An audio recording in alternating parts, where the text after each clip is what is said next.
Muy buenas tardes, mis queridísimos patriotas, o noches, la hora que me estés viendo. Hoy es jueves 10 de octubre del 2024 con una nueva información del día de hoy. Aparte de que les voy a mencionar un gran escritor, un buen escritor, Ignacio Paco Taibo. Por si algún día quieren buscar alguno de sus libros o les gusta leer, fue el que se encargó de una parte de unos videos de informativos aquí en la mañanera el día de hoy, con nuestra presidenta Claudia Sheinbaum Pardo. Recuerden que los días jueves es dedicado a las mujeres de la historia de nuestro país, de México, y pues estuvo muy bueno. El día de hoy fue dedicado a la profesora Rita Cetina Gutiérrez, un homenaje muy bueno, una breve historia.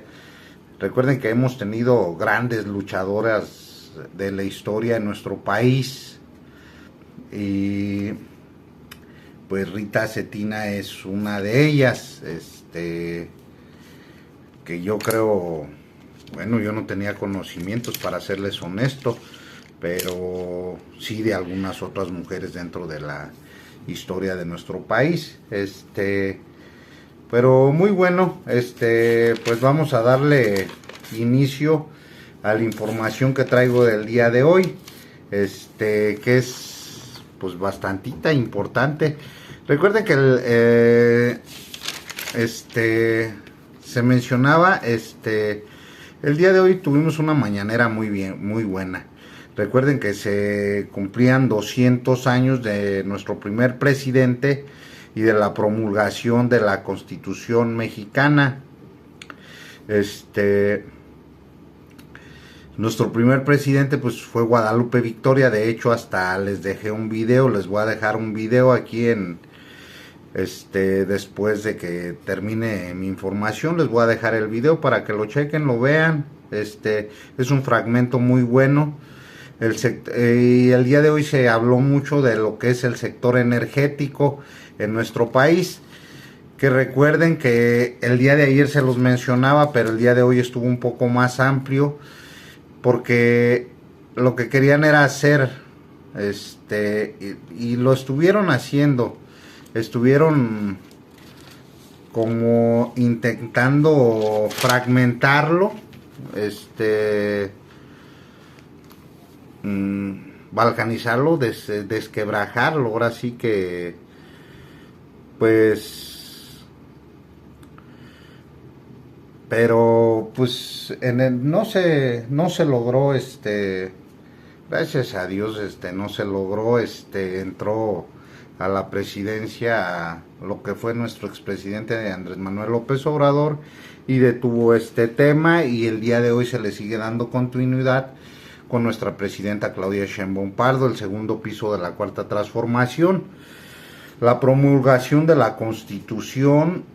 Y también se menciona mucho que Guadalupe Victoria estuvo en muchas de las batallas, o en varias de las batallas de José María Morelos y Pavón, y lamentablemente pues ya no lo tuvimos en la Revolución Mexicana, pero y en la siguiente batalla también, pero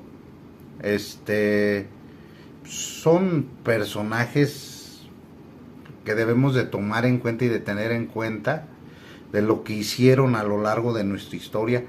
Personajes muy importantes que quisieron los conservadores, o neoliberales, olvidarlos, que se olvidara de estos personajes, para ellos podernos manipular a modo, podernos hacernos como si fuéramos autómatas. Pero pues no, se fregaron.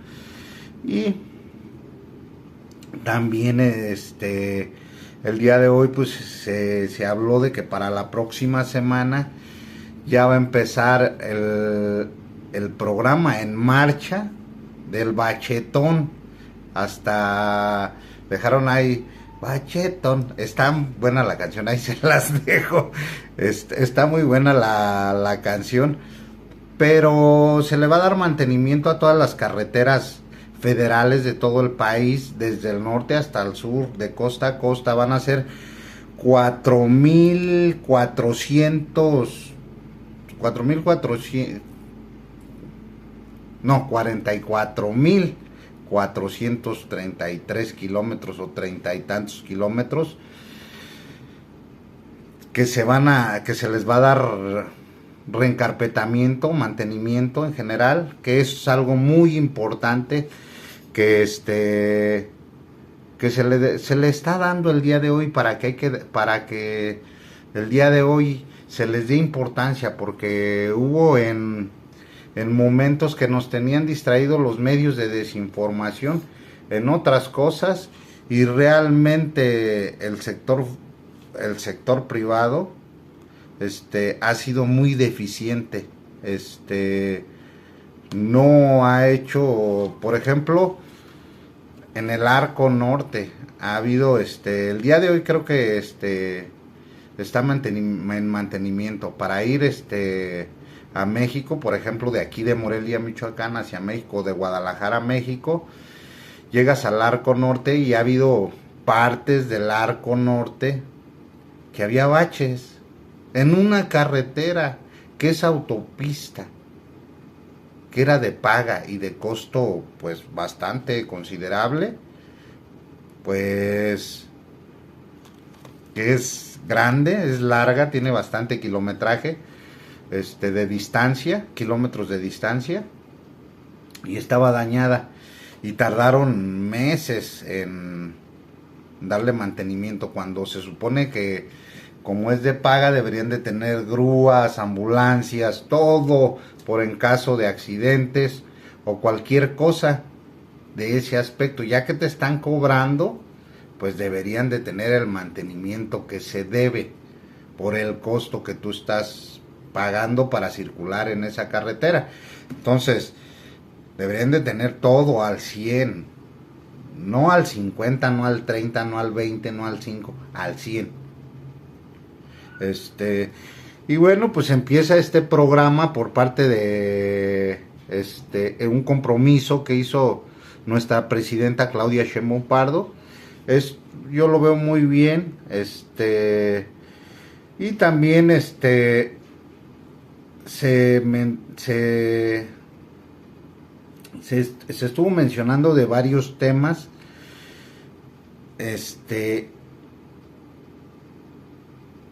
en la mañanera, de los tequios. Yo no sabía que era un tequio, hasta el día de hoy me enteré de lo que era un tequio, que probablemente se podría llevar a nivel nacional. Los tequios pues son, te entrego bien, tú trata de mantenerlo limpio. Por ejemplo, en algunos municipios, ciudades, localidades, colonias, el tequio se practicaba, el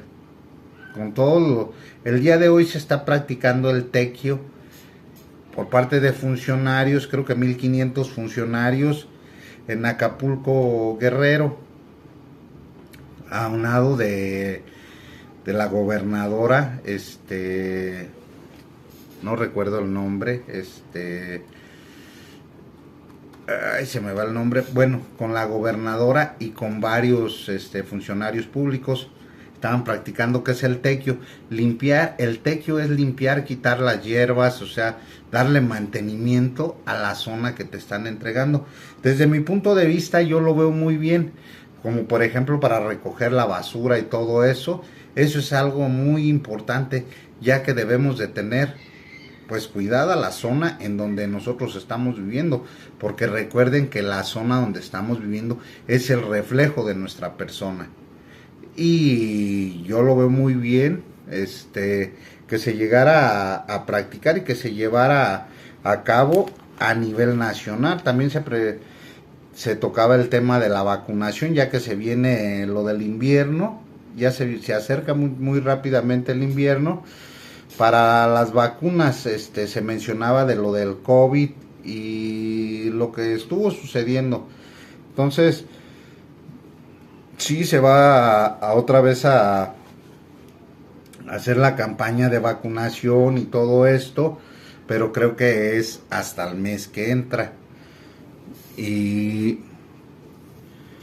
también se menciona, esto es muy importante, tipificar los homicidios dolosos, o más bien los feminicidios dolosos, ya que en algunos estados se denominaba como simple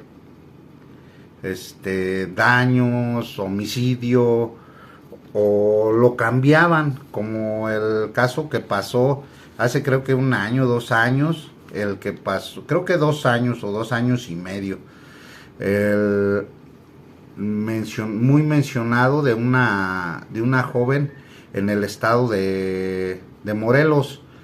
Entonces yo eso también lo veo muy bien, que se proteja a las mujeres como debe de ser, por parte de las fiscalías, y que se denomine, porque yo creo que todos tenemos en nuestra familia mujeres, si no, no hubiéramos nacido, así de fácil. Entonces eso yo lo veo muy bien, que se le dé protección a las mujeres y que se tipifique para que esto también sea como una prevención, una reestructuración de las fiscalías, aparte de todo esto, porque en algunos estados se maneja de manera diferente. Recuerden que cada estado de la República tiene su propia constitución estatal, entonces cambian algunas leyes, entonces sí, como ley federal sí hay, está ya tipificado, como en la Ciudad de México, pero de todos modos se necesita tipificar todo esto de los feminicidios en el país, o el abuso hacia las mujeres. Esto es algo que yo lo veo, desde mi punto de vista, muy bien, y que se va a seguir tomando, qué bien, y que se va a seguir hablando diariamente de esto. Yo lo veo absolutamente bien. Entonces va muy bien, como les he mencionado, va muy bien hasta el día de hoy, va muy bien nuestra presidenta. Empezó con el pie derecho y yo la veo, con mucha fuerza, con mucha convicción. También se mencionaba porque estaban, creo que en paro, el conservatorio, que porque querían que se les apoyara respecto a material, todo eso, ahí en la Ciudad de México. Yo creo que sí, dejaron para que le entregaran los papeles y vieran qué era lo que estaba sucediendo. Se los entregaron ahí a gabinete de la presidenta. Yo también eso lo veo muy bien, que siga habiendo el humanismo mexicano y se siga practicando. Eso también yo lo veo absolutamente bien. Y también se mencionó el día de hoy de la recuperación de las presas, el Cuatzamala. Para los que no sepan qué es el Cuatzamala, que pertenece aquí a Michoacán y el Estado de México, es para las presas que apoyan en el agua potable para algunas partes del Estado de México y para la Ciudad de México. Y ya está, se ha recuperado, pero ahorita apenas va al 60% de esto. Hace falta, creo que todavía un poco más. Se mencionaba la presidenta que son 2 metros cúbicos de agua por segundo, y dice que hasta ahorita van bien, pero que se esperaba algo más y están esperando todavía a ver si se puede recuperar algo más. Yo lo veo muy bien porque venimos de, obviamente, de una sequía y quién sabe cómo nos vaya a tocar para el año que viene. Muy bien. También se mencionaba el día de hoy algo muy importante de la refinería de Dos Bocas o la refinería Olmeca, como tú quieras llamarle, es la misma.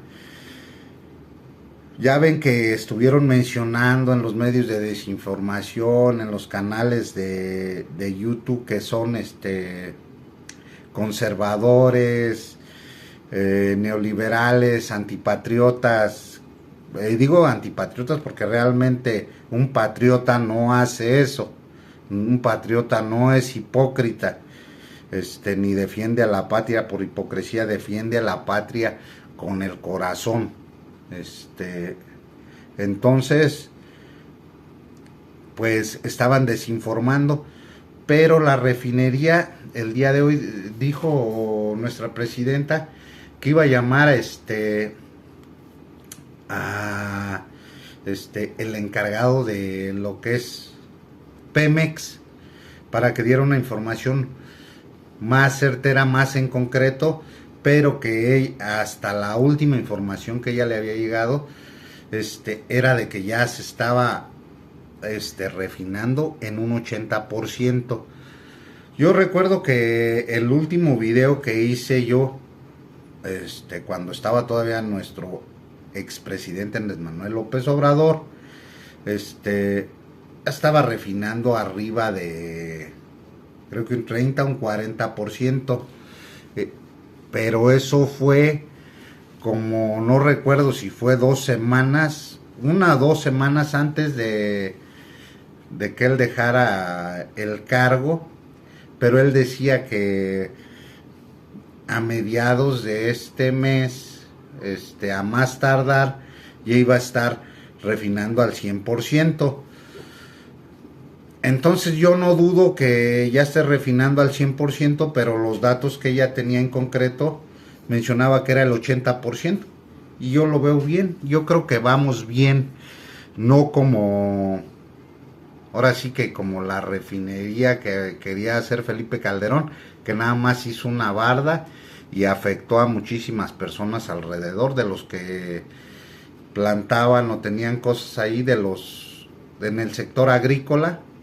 Afectó porque hizo una barda grandísima, pero fue nada más una barda que nos costó a los mexicanos más de 12,000 millones de pesos. Entonces, eso es algo también muy grave, que bueno, y eso no lo mencionaban tanto los conservadores, ellos no aceptan las cosas que hacen bajo, por cierto, también mencionaba, hace ratito estaba viendo y apareció un video en TikTok de reclamando Ricardo Anaya. Primero, Ricardo Anaya debería de callarse, debería de quedarse. El alumno que hace más ruido en el salón, por lo regularmente es el que más problemas tiene y el que más tiene colita que le pisen. Y Ricardo Anaya tiene mucha cola que le pisen. El que tiene la lengua larga hay que tener la cola corta. Para tener la lengua larga hay que tener la cola corta. Y es al revés. Los dos tiene la lengua larga y la cola también muy larga. Hablaba de lo del poder judicial y que no sé qué, y que va a haber sobre representantes. No, está muy equivocado. Los que se van a lanzar a jueces, ministros o magistrados no son de los partidos, tienen que ser independientes. Ellos están acostumbrados a que ponían gente ahí para tener el respaldo, si en caso de que tenían, porque sabían, no en caso, porque sabían que iban a tener problemas, para que les brindaran un amparo o les desviaran o desaparecieran los expedientes, así de fácil. Eso era lo que hacían ellos. Por eso ellos están vueltos locos, porque ellos hacían eso, ellos hacían ese tipo de prácticas, practicaban eso. Entonces ellos predicaban y actuaban de esa manera. Pero bueno, eso de lo de el déficit, pues va a bajar, va a estar más abajo, porque también le preguntaban del déficit. Han ido a preguntar en la mañanera medios de información que no habían estado nunca en todo el sexenio pasado, no fueron, y quieren como hacer caer a nuestra presidenta, pero nuestra presidenta tiene una gran experiencia, está muy preparada y les da respuestas certeras, inmediatas, con bases, no con como a lo que están acostumbrados ellos, como que quieren pues no van a poder con ella, la verdad. Recuerden que de todo esto, de todos modos, se invierte en obra pública, se invierte en los apoyos. Recuerden que son inversiones y el dinero fluye. Entonces, baja el déficit porque hay dinero circulando. Entonces, no genera inflación. Entonces, sí se va a bajar, no es promesa, es compromiso. El compromiso sí decía que compromiso que iba a llegar a un 3%. Entonces, yo lo veo muy bien. Se le va a invertir a la ciencia, se va a invertir para generar, para hacer un automóvil sedán 100% eléctrico, hecho por manos mexicanas, diseñado por manos mexicanos, y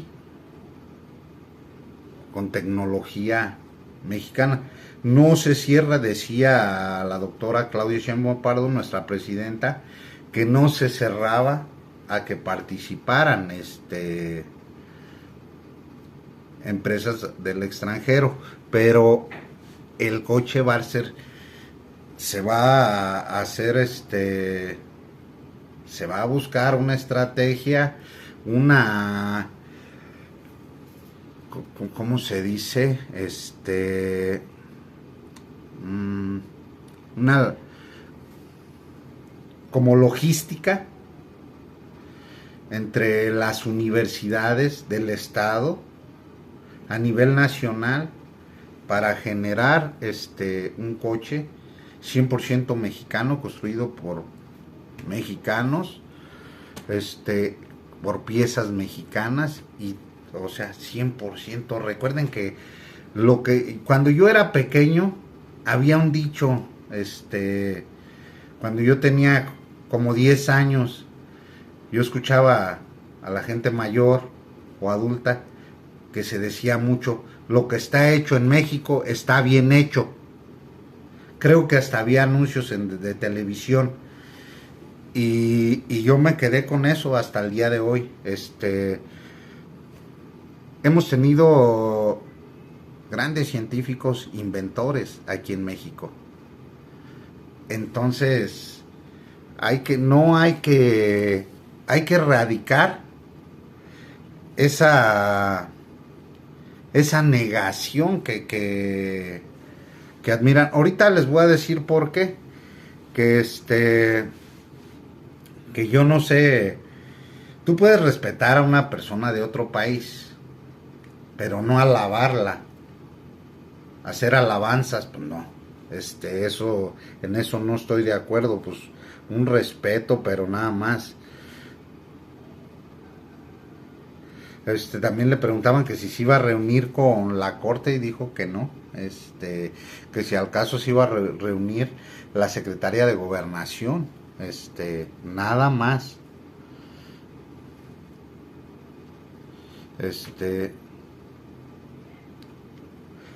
Estuvieron criticando para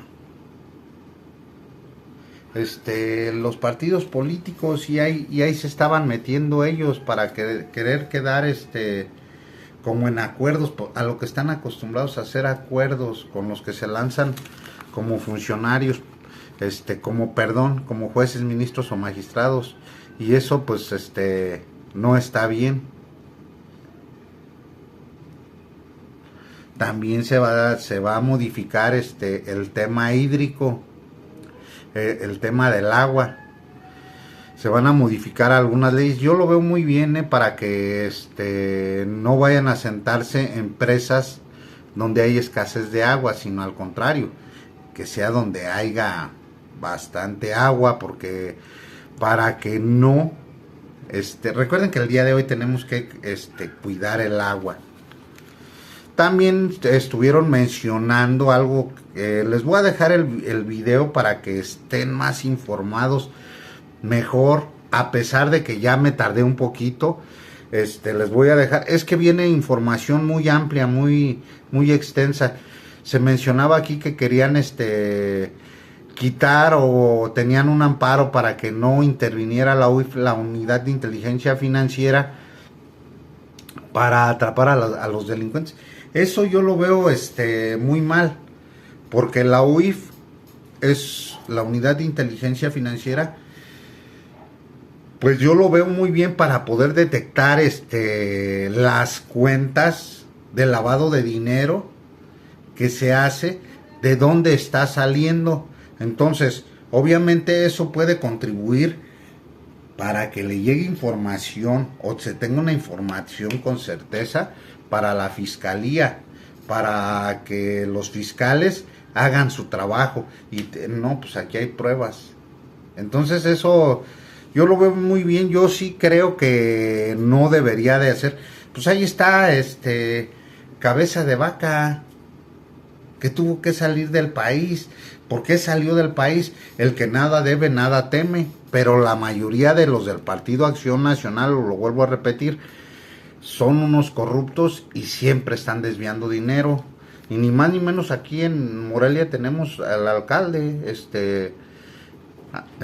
Alfonso Martínez Alcázar, según se lanzó por que era independiente, pero no es cierto, es del Partido Acción Nacional. ¿Para qué mentir? La reforma del 2013 de Enrique Peña Nieto y las otras dos anteriores, tres anteriores, que fue la del 92, 97 y 2008, más esta fue la que quiso liquidar por completo en el sector eléctrico, pero gracias a la política que hizo el expresidente Andrés Manuel López Obrador y lo que quedó sentado en la mesa para que se le siguiera dando marcha, pues eso yo lo veo muy bien.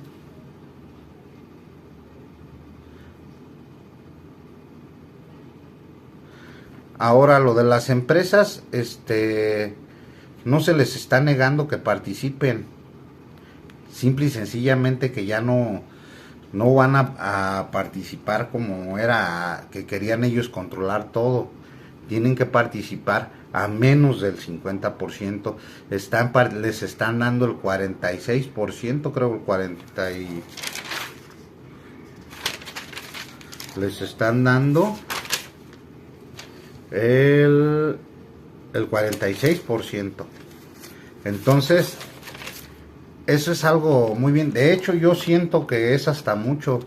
Yo diría desde mi punto de vista personal, para que fuera autosuficiencia energética a nivel nacional real, que nada más se quedaran ellos con un 30, 34, 30, 32, 35 máximo para el sector en el sector energético. ¿Por qué? Porque ellos lo que quieren es ganar, no buscan beneficiar al contribuyente, al consumidor, perdón. También el día de hoy se le preguntaba que si iba a estar en una reunión con Margaret Thatcher y con Angela Merkel. Son tipo neoliberales. Han estado mucho tiempo en el cargo y nunca han dicho que son autoritarias y que se quieren quedar en el poder y que no sé. La hipocresía de los neoliberales, esa es la verdad. Y dijo que no se iba a reunir, que era la posiblemente que no, y que quizás iba a mandar a alguien a la reunión, que ya estaba queriéndola lavar. Es que ellas son las que son ingenieras en especialidad en el calentamiento global y que no sé qué y que no sé cuánto. Si fueran así, yo creo que no permitirían que las empresas abusaran a nivel internacional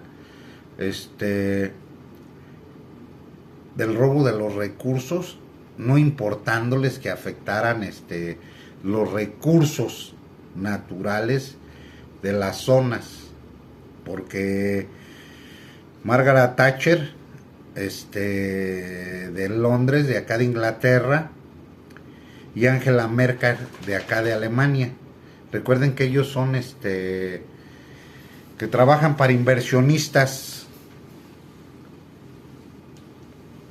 Y pues también se va a empezar a ver lo de ciclos combinados. Ya dijo que ella no estaba muy a favor de lo de los, ¿cómo se llama? De las energías nucleares. Bueno, pues ni modo, pues pero sí está esto. Y le respondía a un reportero: recuerden que nosotros somos la cuarta transformación. Con convicción lo dijo. Y muy, muy bien, con mucha fuerza.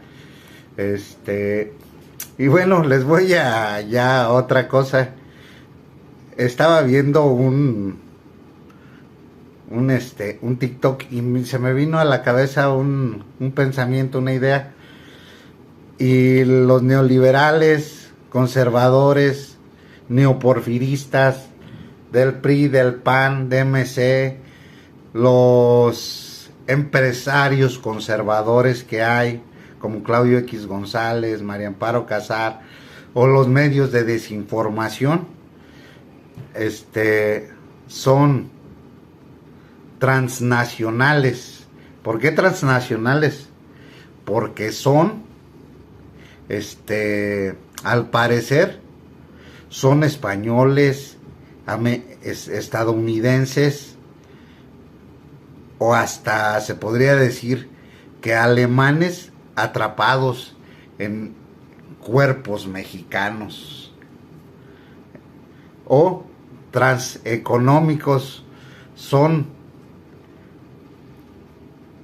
multimillonarios atrapados en el cuerpo de un hombre pobre o de una mujer pobre.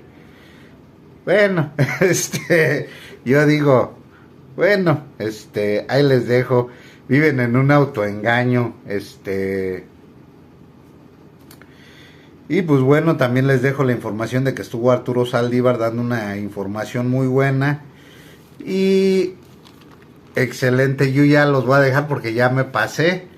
Si te gustan mis videos, dale like, suscríbete, es totalmente gratuito. Muy buenas noches, que Dios te bendiga, queridísimo patriota, y muchas gracias por tu apoyo, muchas gracias por dejarme tu poderosísimo like, porque hemos podido llegarle a muchas más personas.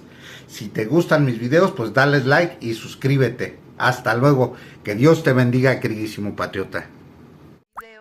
Para que todos se enteren quién era Guadalupe Victoria. Bueno, eso es lo primero. Después nos van a aclarar Ernestina y el exministro, el ministro Saldívar, sobre esto que se mencionó ayer y que ha estado en estos días, de si tiene problemas la reforma al Poder Judicial, la reforma constitucional. Se va a explicar por qué no tiene ningún problema y por qué es totalmente válida. Y después Jesús Esteva, secretario de Infraestructura, Comunicaciones y Transportes, nos va a presentar el programa Bachetón. Es un programa que teníamos en la Ciudad de México que era para tapar baches. Entonces lo traemos a nivel nacional, como lo expliqué ayer, se está licitando ya para tapar los baches de todas las carreteras federales del país. Es un programa que vamos a mantener, entonces va a terminar el día de hoy con eso.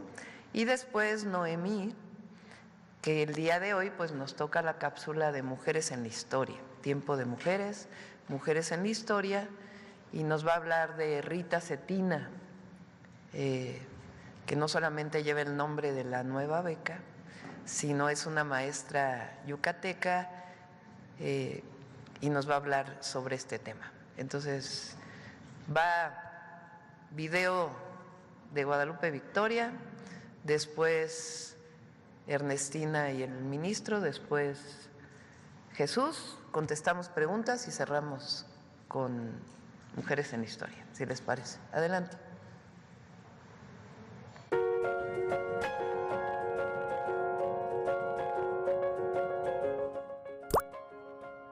Se llamaba José Ramón Miguel Adauto Fernández y Félix. Con un nombre así se entiende claramente por qué elegirá el nombre mucho más corto, mucho más sonoro y mucho más claro de Guadalupe Victoria. Guadalupe Victoria va a estar en todas las grandes campañas de Morelos. Va a estar en el sitio de Cuautla, que es una de las batallas de supervivencias y tenacidad más grande en la historia de la independencia. Va a estar en la toma de Oaxaca. Va a cambiar de nombre ya definitivamente, se va a llamar Guadalupe Victoria. Obviamente Guadalupe por la Virgen de Guadalupe y Victoria por los triunfos del ejército de Morelos. La insurgencia le va a dar una tarea muy importante: dirigir a los combatientes el tránsito entre Veracruz y la Ciudad de México. Se suma al ejército trigarante y junto con Guerrero e Iturbide entran a la Ciudad de México en triunfo en lo que sería la primera consecución de la independencia. Cuando Iturbide transforma la independencia en imperio, Guadalupe Victoria no le queda de otra que empezar a conspirar para tirar la falsa salida de la independencia. Y finalmente, a la caída del imperio de Iturbide, en el 24 se promulga la Constitución. Guadalupe Victoria será días después nombrado presidente interino y luego presidente permanente. La independencia destruye economías y caminos, destruye estructuras, destruye mercados, no hay dinero, el aparato del Estado prácticamente no existe. Y ahí este general improvisado en presidente empieza. Reconstruye la hacienda, primero. La marina mercante la reorganiza. Inicia los trabajos sin dinero, pero con todo el propósito de hacer un canal continental en Oaxaca, que sería previo a lo que luego sería el canal de Panamá. Entonces, lo que llamarías el transoceánico, ahí están los primeros estudios. Él mantiene relaciones con Bolívar y le manda dinero a Bolívar para apoyar la independencia del Alto Perú. ¿Sí? Y no solo, firma la Carta de la Unidad Latinoamericana. Desde esta esquina del mundo, es uno de los primeros internacionalistas pan-latinoamericanistas que hay, este Guadalupe Victoria. Morirá en marzo de 1843, a los 56 años, y lamentablemente no íbamos a poder contar con él para la siguiente etapa.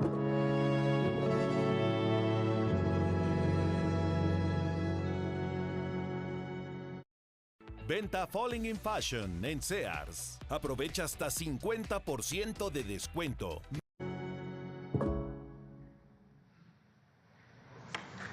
Adelante, Ernestina. Gracias a Paco Taibo. Muy buenos días, con su permiso, Presidenta.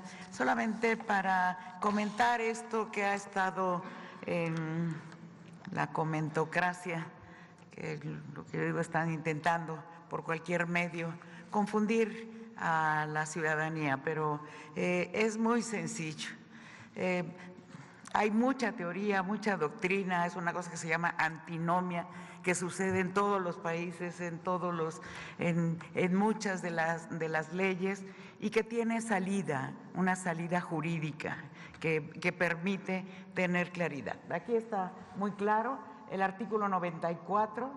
Este artículo fue objeto de la reforma. Está en la reforma que recién se aprobó del Poder Judicial y establece claramente que se renovará cada 2 años la presidencia de la Suprema Corte de Justicia y cómo se va a resolver de manera rotatoria en función del número de votos que obtenga cada candidatura en la elección respectiva, correspondiendo la presidencia a quienes alcancen mayor votación. Esa es la reforma, ¿sí? Y se queda lo que han estado manifestando de manera incorrecta, que eso es lo que ahora confunde. En el 97, este párrafo no fue objeto de la reforma. Eso ya estaba en la Constitución, que habla de otra manera de elegir y otro periodo, ¿sí? Bueno, eso se resuelve con un artículo transitorio que, si me hacen favor de pasarlo, es el artículo transitorio 12º. Se derogan todas las disposiciones que se opongan al presente decreto. Es así de sencillo. Lo que es válido es lo que se aprobó en la reforma, es rotatoria, es cada 2 años, de acuerdo a la votación que se obtuvo. Entonces, no hay ninguna confusión, no hay ninguna posibilidad de dar otra interpretación, así que es totalmente válida la reforma y queda claro cómo se va a nombrar a la presidencia de la Suprema Corte de Justicia. No hay ningún problema. Muchas gracias, presidente. ¿Quiere comentar algo?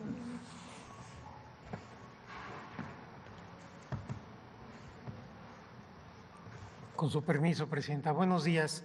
La consejera ha explicado con toda claridad este aparente problema de la reforma que no lo es. Insisto en algo que ella dijo, este tipo de antinomias o aparentes contradicciones cuando hay una reforma, sobre todo una reforma tan importante, son frecuentes no solo en México, en cualquier país del mundo, y para resolverlos hay 2 maneras. Una forma legislativa, como la que se tomó en la reforma constitucional, donde claramente se establece que todas las disposiciones contrarias al decreto de reforma se derogan. Y otra es también un criterio interpretativo. Las 2 normas, la que establece que la presidencia de la Corte se va a elegir de manera rotativa de acuerdo al número de votos, y el artículo que prevé que es cada 4 años, resuelven la misma problemática. Sin embargo, la regla de 2 años viene de la reforma constitucional reciente y el otro precepto deriva de la reforma judicial de 1994. Consecuentemente, ley posterior deroga a ley anterior. El artículo que establece que la presidencia de la Corte es cada 4 años, aunque formalmente esté en la Constitución, ya no es Constitución, se encuentra derogado. Consecuentemente, no es necesario hacer ningún ajuste y la reforma judicial previó la posibilidad de cualquier conflicto con el artículo transitorio. Muchas gracias. Gracias, presidente. Bueno, Jesús. Con su permiso, señora presidenta. Buenos días a todas y a todos. A continuación, informamos sobre el programa de conservación de carreteras federales. Adelante. Tendrá un alcance en las 32 entidades, la inversión son 4,000 millones de pesos y la meta son 44,600 kilómetros. El sureste estará apoyado por la Secretaría de la Defensa en todas las zonas donde fue afectado las carreteras por el proceso constructivo de Tren Maya. Adelante. Aquí vemos lo que es conservación rutinaria, que básicamente es bacheo, renivelación, deshierve y también la limpieza de cunetas de las obras de drenaje. Esto es importante en los procesos preventivos para que no se genere daño adicional en las capas inferiores. Después tenemos diseñados 134 frentes de trabajo simultáneos. La meta son 44,600 kilómetros, que es la longitud de la red federal de carreteras, y el periodo de ejecución es noviembre de 2024 a febrero de 2025. Estaremos generando con esto 8,500 empleos. Adelante. Y además tendremos conservación periódica, son un poco más de 600 kilómetros, casi 700 kilómetros de longitud. Estos son tramos donde se hace el fresado y el tendido de la carpeta asfáltica. Tendremos 28 frentes de trabajo simultáneos y se inician estos trabajos en diciembre y se estarán concluyendo en abril de 2025. Aquí estamos generando 2,750 empleos y es cuanto. Gracias. Sí, viene un video del bachetón. Adelante.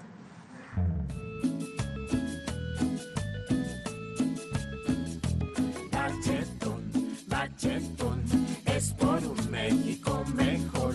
Bachetón, bachetón, es por un México mejor. Ya iniciamos en noviembre 2024 y terminamos en febrero 2025. En las 32 entidades muchos kilómetros haremos. 44,000. Bachetón, bachetón, es por una nación mejor.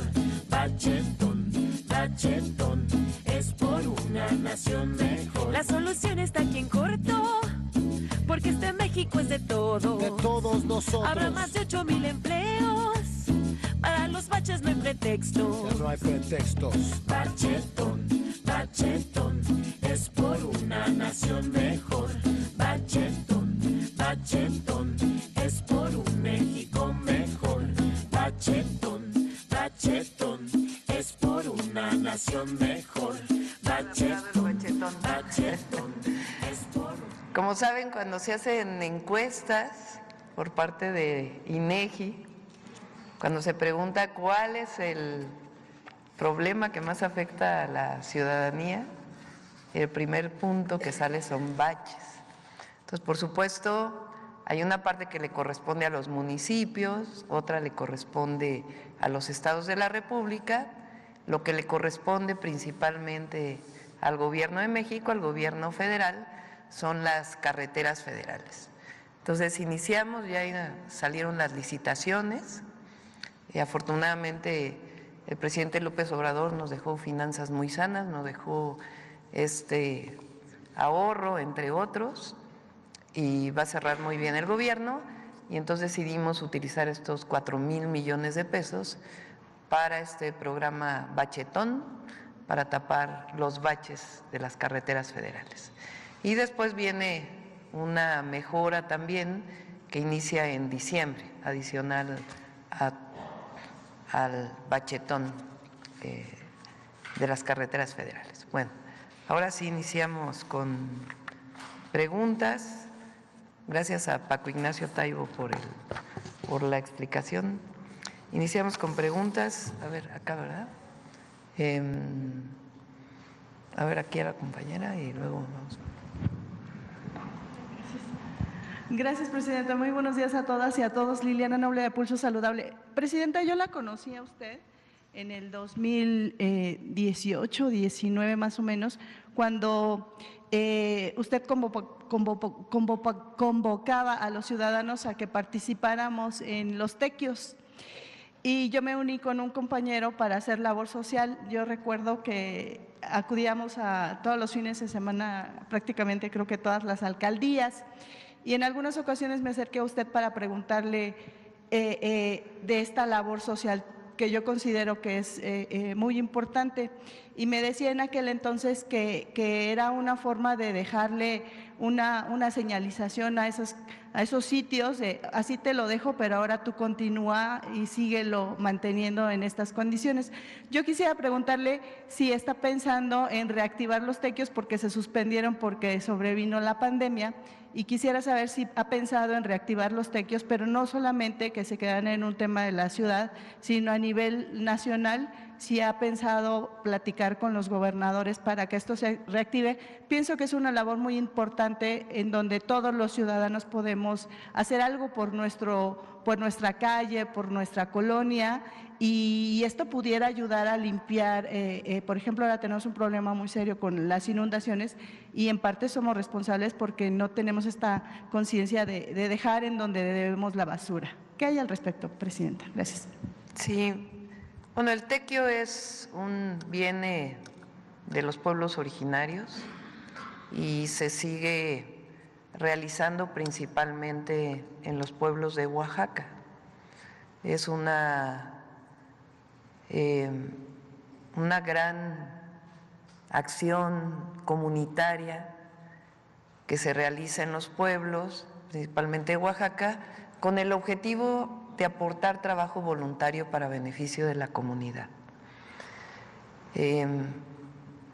Yo creo que muy pocos pueblos en el mundo tienen esto, y es parte de lo que el presidente López Obrador está escribiendo ahora, que nos lo platicó antes de que dejara el gobierno durante varios meses, de que la grandeza cultural de México radica, entre otras profundas visiones, en esta visión comunitaria de ayudarnos los unos a los otros, que es parte de lo que recuperamos como el humanismo mexicano.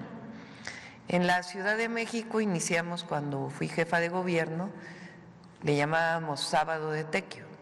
Entonces todos los servidores públicos salíamos a alguna actividad e invitábamos a la comunidad que se incorporara. Ahora, ¿en qué lo hemos planteado?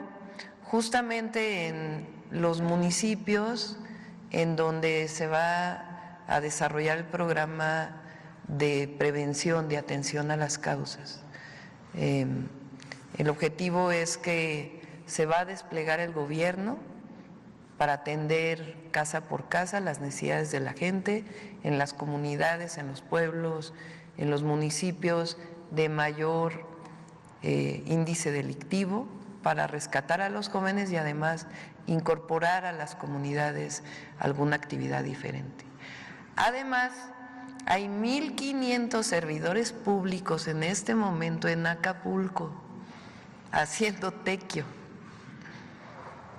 A ver si por ahí hay fotos. Hace unos días le pedí a Leticia Ramírez, que es coordinadora de atención ciudadana y integración de políticas en el gobierno de la República, en la presidencia de la República, que se fuera a coordinar este trabajo. Entonces están participando, toda la Secretaría de Turismo está allá, desde la secretaria hasta los compañeros y compañeras de Secretaría de Turismo, apoyando a la ciudadanía, porque todavía hacía falta un trabajo de limpieza profunda en las viviendas. Está Secretaría de Infraestructura, Comunicaciones y Transportes. Ayer le pedí a Mario Delgado que se fuera con un equipo para ayudar en la limpieza de las escuelas, para que todavía hay escuelas que no se regresa a clases, y es pues en realidad tequio en donde también participa la comunidad. Entonces en este momento hay tequio en Acapulco y es con el trabajo de los servidores públicos que nos vamos a apoyar a las comunidades. Gracias, Presidenta. Y como segunda pregunta quisiera conocer, habitualmente todos los años en octubre da inicio la Jornada Nacional de Vacunación. Normalmente era de la influenza, ahora con el advenimiento del COVID-19, también ya porque se conoce que son dos enfermedades estacionales, quisiera conocer si ya va a dar inicio a esta jornada a nivel nacional, de cuántos biológicos se estaría pensando y cuáles serían estos criterios para decidir quiénes sí serían acreedores a una vacuna, porque nos explicaban los expertos que entre la cuarta y quinta década más o menos no hay necesidad, a menos de que haya una comorbilidad, de tener la vacuna, y en las primeras décadas, como a partir de la sexta década, es obligada esta vacuna. Si les parece, invitamos al secretario de Salud y a su equipo para que puedan platicar de la campaña de vacunación de invierno y en general de los programas de salud. Vamos a invitarlo la próxima semana. Gracias. Y finalmente, Presidenta, quisiera conocer, el presidente Andrés Manuel López Obrador nos dijo que ya estaba la declaratoria de zona natural protegida o área natural protegida, la parte de Calica. Yo quisiera conocer cómo va ese proceso, si ya está un decreto firmado, y saber si ustedes tienen pensado en el gobierno federal ir incrementando estas zonas tan importantes como áreas naturales protegidas. ¿Qué se sabe al respecto? Gracias. Bueno, el presidente López Obrador hizo el decreto de un número muy importante de hectáreas de áreas naturales protegidas, particularmente en el sureste. Ayer platicaba de la reserva de la biosfera de Calakmul, que se amplió, una parte de Tulum también, y también el caso de Calica. Vamos a invitar a la secretaria de Medio Ambiente para que platique. Alicia Bárcenas, eso me lo platicó ella, y vamos a invitarla a ver si mañana puede venir un momento para platicar de este tema. Ella se negó a aprobar hace muchos años, cuando trabajó en Semarnat, no sé si era Semarnat o Instituto de Ecología, aprobar ese proyecto, porque sabía que iba a tener afectaciones al medio ambiente. Producto de ello renunció ella, porque le pidieron que aprobara. Ahora, cuando se ve que además tiene más explotación de la que incluso tenía autorizada, se determina que sea decretada área natural protegida. Por cierto que dijeron que había expropiación, no es expropiación. Es sencillamente el cuidado del medio ambiente. Esa actividad minera, particularmente en esa zona, tiene afectaciones graves al medio ambiente. Entonces se decide decretar área natural protegida, y si quieren mañana que pueda venir Alicia para que pueda platicar cuáles son los impactos ambientales de esta mina y por qué se decide decretar la área natural protegida, y el trabajo, cuál es el programa de trabajo que tienen en esta materia. Una parte no solamente es decretar más, sino que las áreas naturales protegidas tengan, se llama programa de manejo. Una zona, un área natural protegida, no solamente es que se diga no se toca, se pueden hacer actividades adentro. ¿Qué tipo de actividades? ¿En qué zonas? ¿Cómo conservar, cómo proteger? Porque no solo es un asunto de dejar intacto, se tienen que hacer labores de restauración, de limpieza. Todo eso, la ley ambiental establece que tiene que tener un área, un programa de manejo, así se le llama. Entonces viene el decreto, se avanzó, María Luisa Albores avanzó en varios programas de manejo, pero todavía quedan otros. y el objetivo es seguir ampliando programas de manejo, así como áreas naturales protegidas. Sigue en ViX la Liga MX. Los equipos más queridos se lo juegan todo en la cancha. En vivo, cada semana.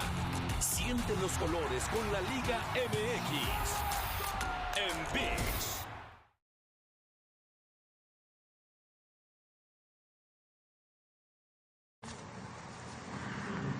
Pensé que iban a ver acá, de este lado. Mujeres primero y luego varones.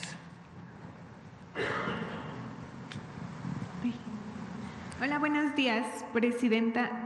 Bueno, pues aprovechando que hoy es jueves de Mujeres en la Historia, preguntar sobre un tema que ya había tocado usted en el Zócalo sobre la homologación del tipo penal de feminicidio. Que fue un pendiente que quedó pues en el sexenio pasado que el presidente impulsó, y pues preguntarle pues cómo va este proceso, cuál será la manera de hacerlo y para cuándo se tiene previsto que se logre. Es parte de las reformas que se presentaron el 3 de octubre. ¿Por qué no lo planteas qué es lo que ya está y en qué vamos a aumentar? ¿Cómo fortalecemos la tipificación de feminicidio para todos los? Rapidísimo. Sí. A ver, la presidenta envió las iniciativas y una de los planteamientos es que todas las fiscalías deben tener, las fiscalías locales y obviamente la general, deben tener fiscalías especializadas en delitos de género, poniendo énfasis sobre todo en la investigación de feminicidio, esa es la que está. Los tipos penales de feminicidio son locales, entonces ahí está la posibilidad a través de la Conferencia Nacional de Procuración de Justicia, que se ha venido trabajando el tipo penal y que tiene que ver solamente con homologar las razones de género, porque en algunos estados hay unas, en otros hay otra y demás, pero se está trabajando y es la instrucción de la presidenta que se haga hay uno a nivel nacional, pero hay que tener la homologación en los locales y estamos trabajando en eso, lo tenemos muy presente. ¿Cuándo se tiene previsto que pudiera? El tipo penal está listo, estamos más bien trabajando para que los congresos adopten ese tipo penal a través de, no solamente de las fiscalías, sino con gobernadores y demás. Pero es una instrucción que dio la presidenta y se va a cumplir. Muy bien. Perdón, no me presenté. Soy Jordana González de Ruido en la Red. ¿Cómo? Soy Jordana González de Ruido en la Red. No me había presentado, perdón. Muy bien. Y bueno, igual en el tema de mujeres… Vamos a revisar esto porque fue un compromiso que establecí en los 100 puntos. Ustedes recuerdan el caso del fiscal de Morelos, que incluso de manera muy valiente la fiscal general de justicia de la Ciudad de México, Ernestina Godoy, incluso presentó una denuncia penal contra el fiscal por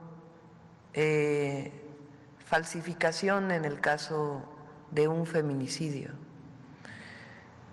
Y parte del problema es que en algunas fiscalías estatales, cuando hay la muerte, ¿qué quiere decir feminicidio? A diferencia de homicidio de una mujer.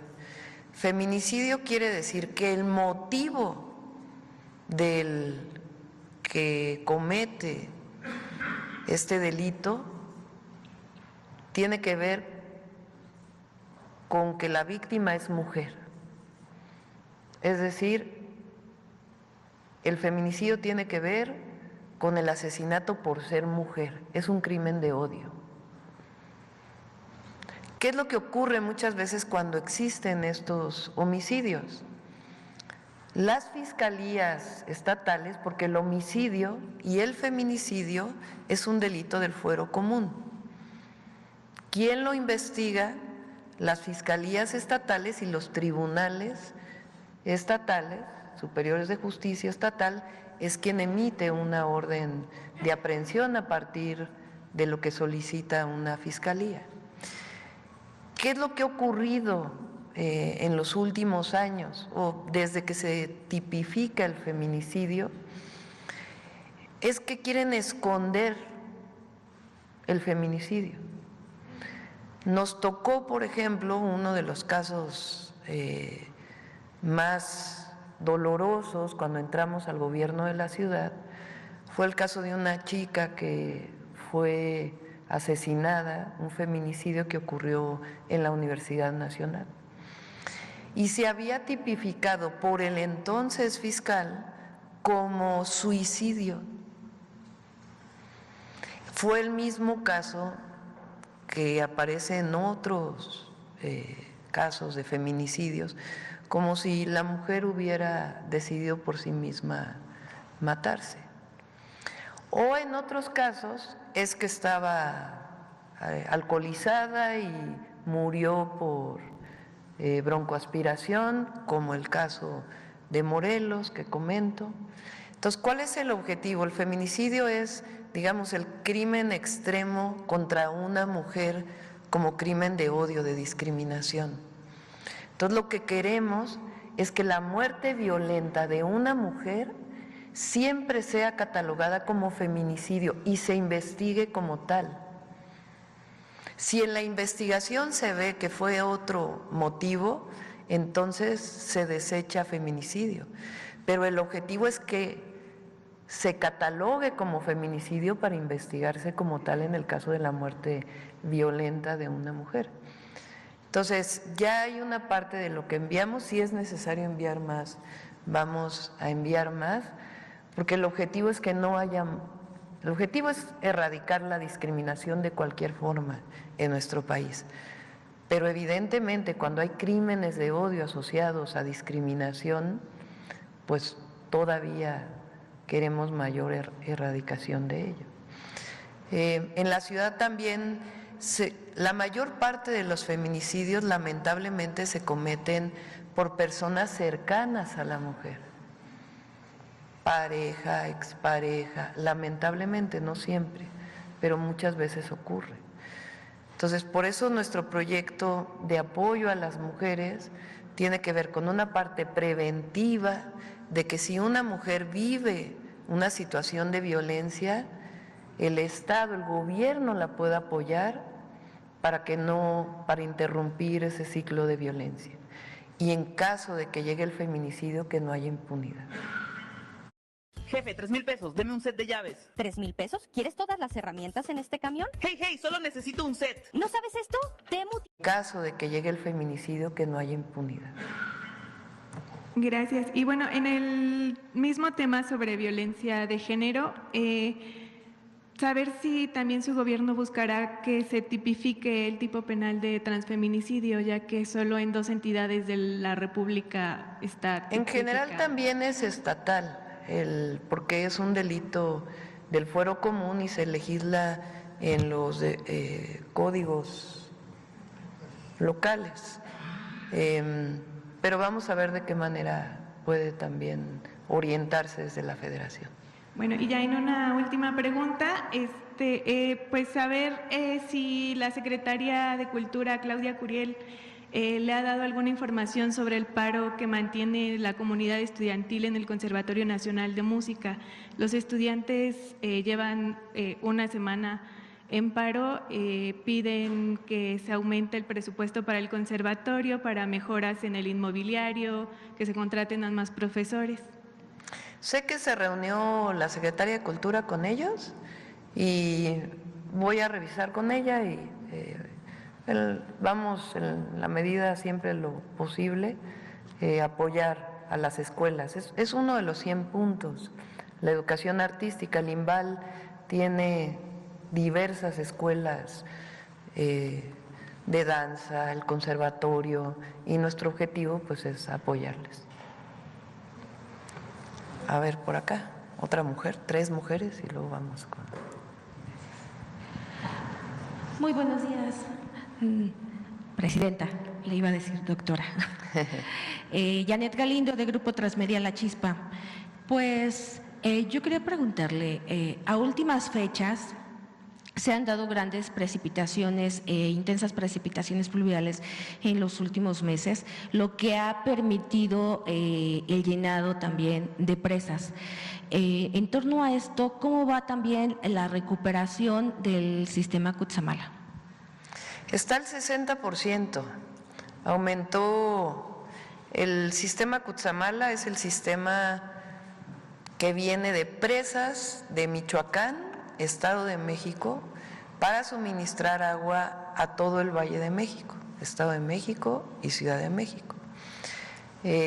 Con las sequías de los años anteriores había disminuido mucho el agua en las presas y pasó de el año pasado, bueno, a principios de este año, había en época de lluvias un suministro de alrededor de 10 metros cúbicos por segundo.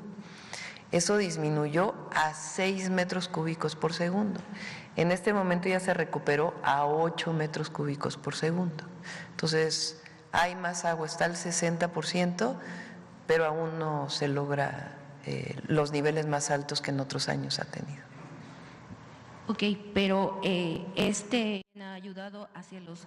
a mejorar el abastecimiento de agua de la zona metropolitana. De toda la zona. 2 metros cúbicos por segundo, pues es bastante. Muchísimas gracias. Y en otro tema, también preguntarle cuál es el informe que tiene al día de hoy en torno a la producción de la refinería Dos Bocas, doctora. Vamos a traer al director de Pemex, si quieren, para que pueda explicar este y otros temas, junto con la secretaria de Energía. Está funcionando la refinería Dos Bocas. El último reporte que tengo es que está más o menos al 80%, pero si quieren que venga, todavía faltan algunos detalles, pero que venga el director de Pemex para que se los pueda explicar. Pero está ya en vías de que opere al 100%. Todos aquellos que decían que no iba a operar están muy equivocados. Okay. Muchísimas gracias. Gracias. Bueno, a ver por acá, ahora sí. Vamos enfrente porque aquí, con prioridad, quien no ha preguntado en estas conferencias. Gracias, doctora. Buenos días. Soy Eduardo Ortega del periódico El Financiero. En primer lugar, quisiera preguntarle sobre el tema de la reforma al Poder Judicial. Ayer en el Senado, en el proceso legislativo, la oposición empezó a señalar que se metió una reserva en donde el Ejecutivo, el Legislativo van a tener veto de… No, se quitó. Se quitó, nosotros no estuvimos de acuerdo, hablamos con… había sido una iniciativa, no conozco de quién fue la iniciativa, pero no debe ocurrir eso, debe mantenerse lo que está establecido en la Constitución. Ok, muchas gracias. En otro tema le quiero preguntar sobre el presupuesto. Usted ayer mencionaba que se va a bajar el déficit, entonces yo quiero preguntarle de manera puntual si el déficit va a bajar de 6% al 3.5%, como usted había ya dicho, o si va a bajar del 6% a solo el 5%, que es como ha trascendido que quizás va a suceder. Sí. Primero, no va a cerrar un poco menos que 6%, algunos puntos. Esa es por lo menos la estimación que tiene Secretaría de Hacienda. Y el objetivo para el próximo año es una reducción importante del déficit. El objetivo pues es llegar al 3.5, pero estamos viendo, no queremos tampoco, va a haber una reducción importante y como se dice, los mercados van a recibirlo bien.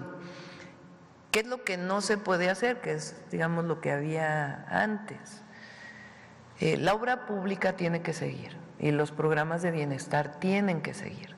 Tanto los que ya están con su aumento, por ejemplo, hay cerca de 400,000 adultos mayores que ya cumplieron 65 y que se les tiene que dar su apoyo, su pensión, los nuevos programas sociales y la obra pública.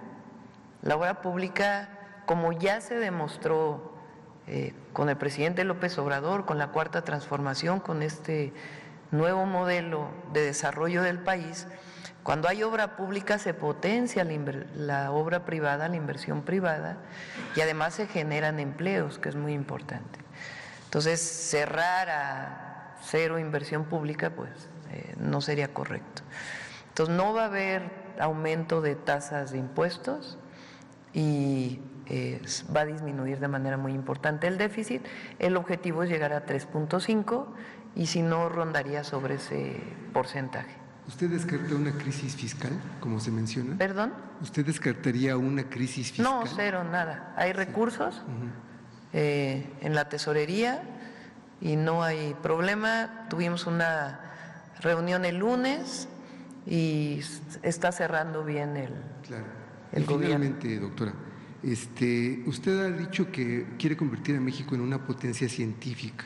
Entonces yo le quiero preguntar en ese sentido si usted tiene previsto incrementar la inversión en desarrollo de ciencia y tecnología. Sobre todo se maneja que la meta debería de ser del 1%. Entonces, ¿en cuánto se incrementaría la inversión en este rubro? Y, bueno, fundamentalmente. Se va a ir incrementando poco a poco. ¿Cuál es el planteamiento que nosotros tenemos? Y como en alguna época de mi vida me dediqué a la ciencia, el objetivo es que los distintos grupos de investigación científica, tecnológica y también de las humanidades y de las ciencias sociales puedan coordinarse para que todo ese conocimiento pueda generar desarrollo en ciertas áreas. Por ejemplo, lo que planteé en el Zócalo, el desarrollo de un vehículo compacto eléctrico, diseñado por mexicanos, producido por mexicanos, ensamblado por mexicanos. ¿Qué necesitamos para que eso ocurra? Pues juntar a las mentes científicas, tecnológicas, que hay muchas en el país, en la UNAM, en las universidades de los estados, en el Tecnológico Nacional de México, que es una gran institución, en el Instituto Politécnico Nacional, juntarlos para que haya este desarrollo. Planteamos también desarrollo en patentes médicas, por ejemplo. México tiene investigadores en investigación biomédica pues de primer nivel. Entonces, a veces no es necesariamente que le des más recursos y que siga este esquema de trabajo aislado, sino que juntemos. Esa es la labor fundamental de la Secretaría, entre otras, de Ciencia y Tecnología. Entonces, eso nos va a permitir avanzar en muchos temas que existen, se quedan publicados en un artículo, pero no se convierten en avances en el desarrollo nacional. Y nadie le pide nada a los mexicanos y mexicanas. Los mexicanos y el pueblo de México es el pueblo, si no el más, de los más trabajadores del mundo. Y los investigadores nacionales, los ingenieros, ingenieras, bueno, ingeniería estructural, que aquí Jesús es experto, su padre, un hombre reconocido internacionalmente como ingeniero estructural del Instituto de Ingeniería, es reconocidos los ingenieros estructuralistas, se dice, ¿verdad?, en todo el mundo. Son la mejor carrera reconocida internacionalmente de ingeniería en estructuras o posgrado, está en nuestro país. Entonces, lo que queremos es que toda esa maravilla, que es realmente nuestra gente, pues se junte para poder producir. No solo es un asunto de recursos, es un asunto de cómo nos organizamos para que todo ese conocimiento y ese desarrollo, que viene de tiempos ancestrales, aunque a algunos no les guste reconocerlo, la numeración maya es única. El 0 es lo que te permite poner 10 o 20. La maya era de 12 en 12. es una innovación que no existía prácticamente en ningún lugar del mundo. Los números romanos, como los conocemos, sumar en números romanos es complicadísimo. La aritmética de los números romanos es complicadísima. En cambio, los mayas tenían un desarrollo matemático mucho más. La chinampa es una forma de producción sustentable que no había en ningún otro lugar del mundo. Si recuperamos esos conocimientos, el impulso del desarrollo científico, tecnológico que ya existe en las mentes mexicanas, pues vamos a avanzar mucho más en el desarrollo nacional. Por supuesto que también se compra tecnología y hay transferencias tecnológicas, no se trata de cerrarnos, pero ¿por qué no darnos la oportunidad de impulsar la innovación y el desarrollo tecnológico y también de las humanidades y las ciencias sociales? ¿Quién más? A ver aquí. Petróleo, accesibles a la población. Gracias a la nacionalización de la industria eléctrica, vino un proceso de electrificación en México que hoy llega prácticamente al 99%. Si no se hubiera dado esa nacionalización, con las empresas privadas nunca hubiera llegado la electricidad a pueblos, poblados, municipios alejados, porque el objetivo de una empresa privada es la ganancia. Entonces, ese objetivo no necesariamente es el de brindar servicio público. Viene un proceso de reformas en el caso eléctrico desde 1992 con Salinas de Gortari hasta la reforma del 2013 que finalmente logran cambiar la Constitución.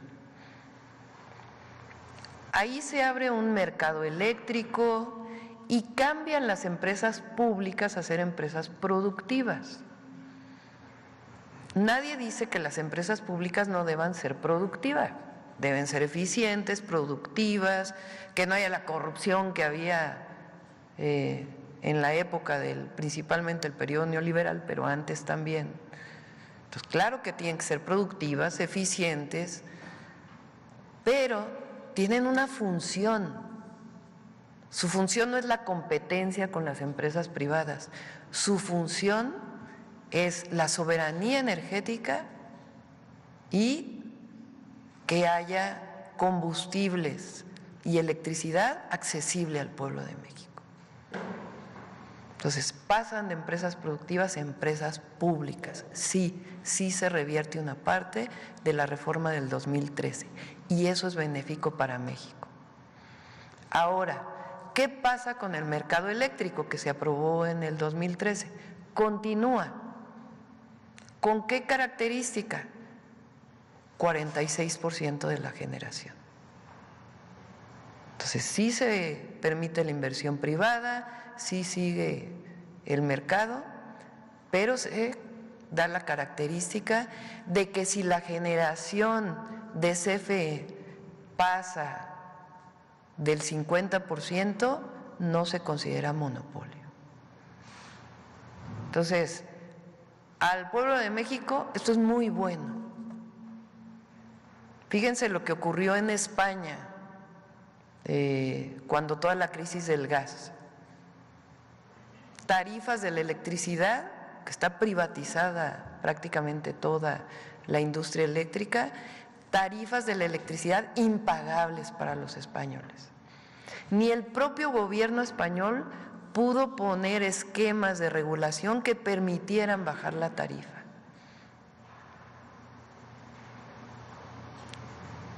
¿Qué hacen todos los países del mundo? Y eso está en todas las reglas de cualquier país. La soberanía del país depende en mucho, porque nuestra economía depende de la energía, de que tengamos la capacidad de generar la energía en nuestro país. ¿Cómo? Con Comisión Federal de Electricidad sólida, fuerte, y también la inversión privada. Entonces, ¿qué le pedí para que no haya preocupación en el sector privado?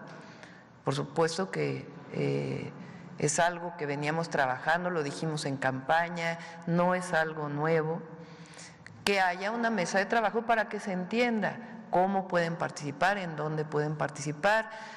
Todos los contratos que había con CFE, todos son respetados, no tiene ningún problema lo que existe actualmente. Hay una serie de amparos que vienen de años pasados de este modelo de autoabasto que muchas veces presentó aquí el presidente López Obrador, que como algunas tiendas compran electricidad muy baja, que no tiene nada que ver con el mercado eléctrico, y también con ellos nos vamos a sentar en mesas para platicar. Pero somos la cuarta transformación y eso significa hacerle caso al pueblo y recuperar un modelo que no es o más bien generar un modelo, porque no es recuperar, sino un modelo de desarrollo que ha dado resultados a los privados y al pueblo de México. Entonces es muy buena esta reforma y no tienen de qué preocuparse los generadores. Ahora sí, hay un grupo que es hasta un tema ideológico, en donde lo que piensan es que lo público es ineficiente per se, o que todo lo público no es derecho, sino debería ser una mercancía, hasta la educación o la salud. Nosotros creemos en los derechos del pueblo de México, el acceso a la educación, a la salud, a la vivienda, y también en la soberanía energética y también en la inversión privada.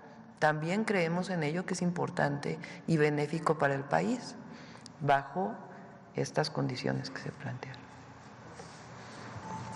¿Quién más por acá? A ver aquí. Presidente, es una pregunta a favor, ¿se puede? Presidenta, usted debe ir al foro de la cumbre climática de Bakú en Azerbaiyán, porque de acuerdo con el semanario Der Spiegel, solamente Margaret Thatcher y la ex canciller Angela Merkel, que estudió química cuántica, y la señora Thatcher estudió investigación en química, tienen una visión general de lo que enfrenta el planeta a propósito del cambio climático. Y Der Spiegel hace alusión a su caso como investigadora en ingeniería climática. ¿Asistirá o no? ¿Pedirá permiso al Congreso para viajar a Bakú, Azerbaiyán? Porque ahí se le requiere. Este es el primer punto. El segundo punto es que la gobernadora electa de Veracruz se ha pronunciado, ella también ingeniero, por activar… Ingeniera, sí, correcto. Se ha pronunciado por activar la tercera planta nucleoeléctrica en Veracruz. ¿Cree usted que, dado que la energía nuclear es menos sucia que la tradicional, haya condiciones para que en Veracruz se cree una tercera planta nucleoeléctrica? Y finalmente, Presidenta, en este sentido, ¿hay condiciones para que en su administración, dado que tiene usted mayoría calificada y tiene a expertos como el exministro de la Corte, que no se reeligió buscando a la presidencia y negó esa posibilidad, para reformar el artículo 27 constitucional y ser congruentes con la economía social, dado que los representantes de la economía social fueron quienes sufragaron más por usted en la pasada, me refiero a campesinos entre otros, en la pasada elección del 2 de junio? Sí, no creo que vaya a ir a la COP, va a ir la secretaria de Semarnat. Nosotros tenemos una tarea principal aquí en México. Lo que estoy valorando es si vamos a ir al G20, que es en noviembre. Pero como les decía, es el 20 de noviembre, tengo que estar en México por obvias razones. El 19 habíamos planteado, fíjense, hay muchísimo interés en inversión en México.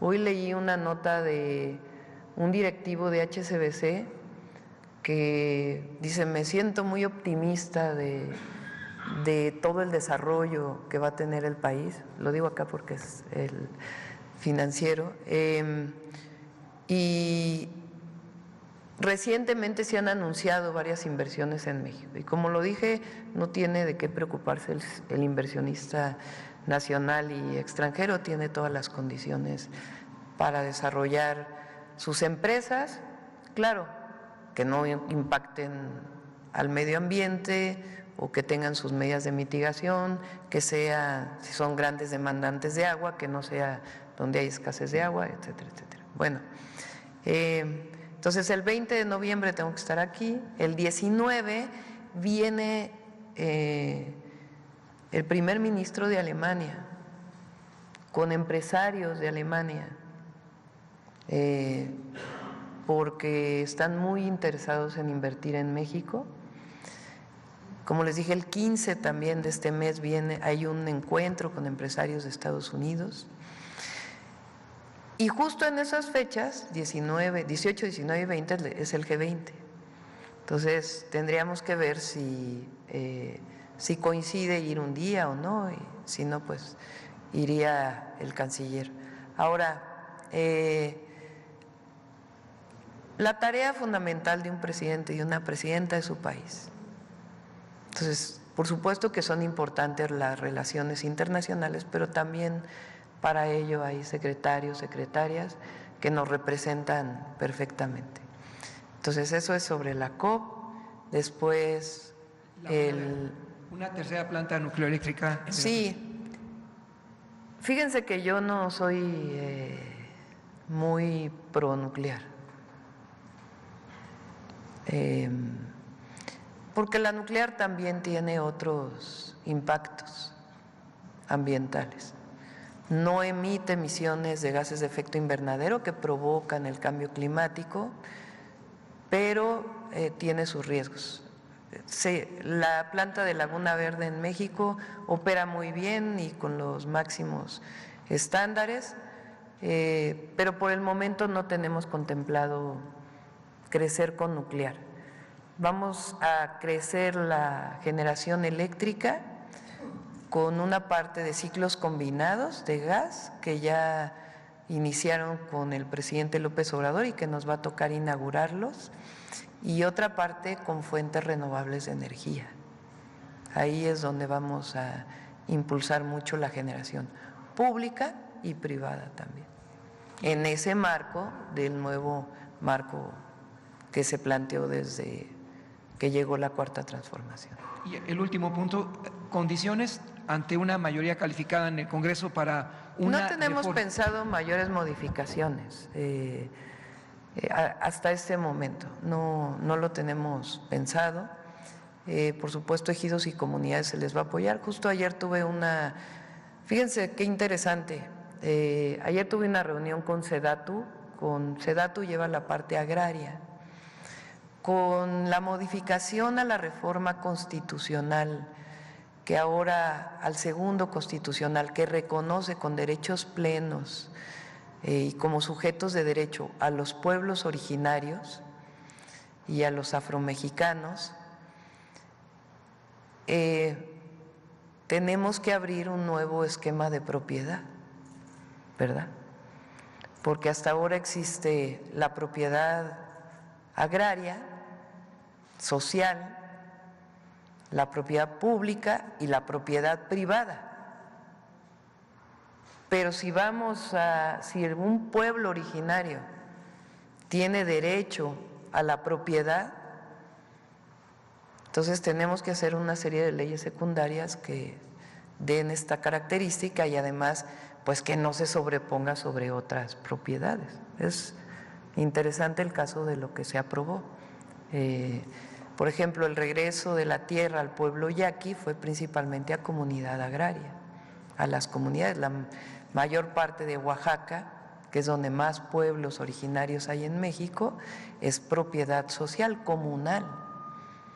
Entonces, al hablar de reconocimiento de propiedad, seguro es un nombre que ustedes escucharon a lo largo de esta semana, porque es así como se va a llevar o lleva el nombre de las becas universales que se van a entregar a partir del siguiente año, iniciando con educación secundaria. Es un gran homenaje a la profesora Rita Cetina Gutiérrez, una profesora yucateca.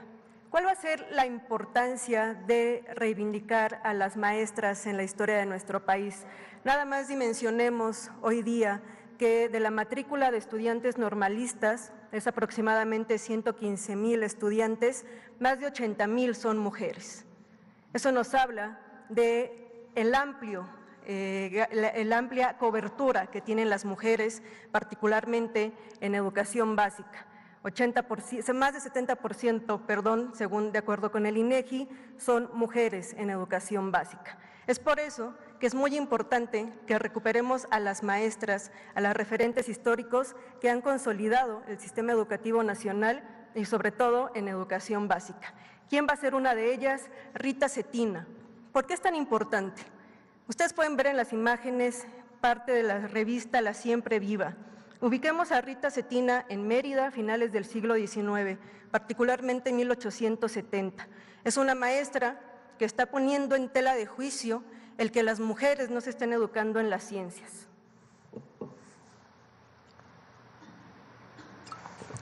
¿Cómo era la educación en ese momento? Era una educación unisexual. ¿Qué quiere decir esto? Que sabemos que estaban divididas las escuelas para niñas y para niños. Una de las razones principales que diferenciaban a estas escuelas es que el programa de estudios era diferente. En el caso de las escuelas para varones se enseñaba aritmética, en el de las mujeres rudimentos de aritmética. ¿Por qué? Porque nuestras capacidades eran menores, porque no aprenderíamos ciencias, porque no aprenderíamos este contenido. Entonces la diferenciación en estas escuelas se daba desde el contenido.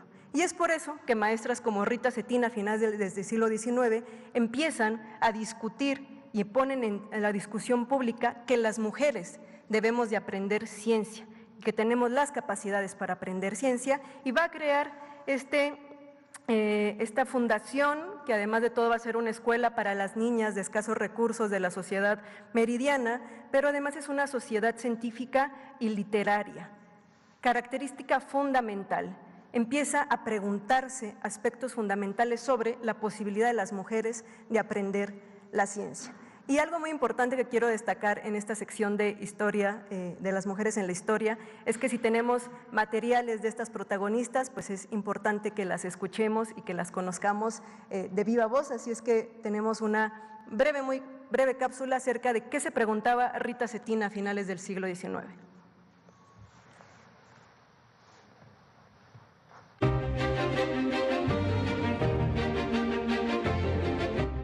Al proponernos hoy trasladar al papel nuestras ideas acerca de un asunto tan importante como es el de la emancipación de la mujer, no tenemos más objeto que esclarecer más nuestras creencias sobre esta cuestión.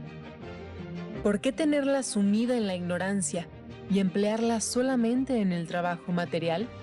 ¿Por qué no acercar a sus secos labios las bienhechoras aguas de la ciencia para que, apurándolas, pueda levantarse de la postración en que ha vivido tanto tiempo? Queremos, pues, deseamos con ardor que la mujer se ilustre para que, abarcando su inteligencia todos los conocimientos del hombre, pueda indagar y descubrir, como él, los secretos arcanos de la naturaleza. Esto lo publicaba Rita Cetina en 1870, en el número 2 de La Siempre Viva. Les decía yo que su sociedad científica y literaria también tuvo como característica la publicación. Esto va a ser fundamental sobre todo en la parte de la trascendencia. No es casualidad que los primeros congresos feministas mexicanos se hayan dado en Mérida, Yucatán, y que las más de 600 asistentes a esos primeros congresos feministas mexicanos hayan sido maestras.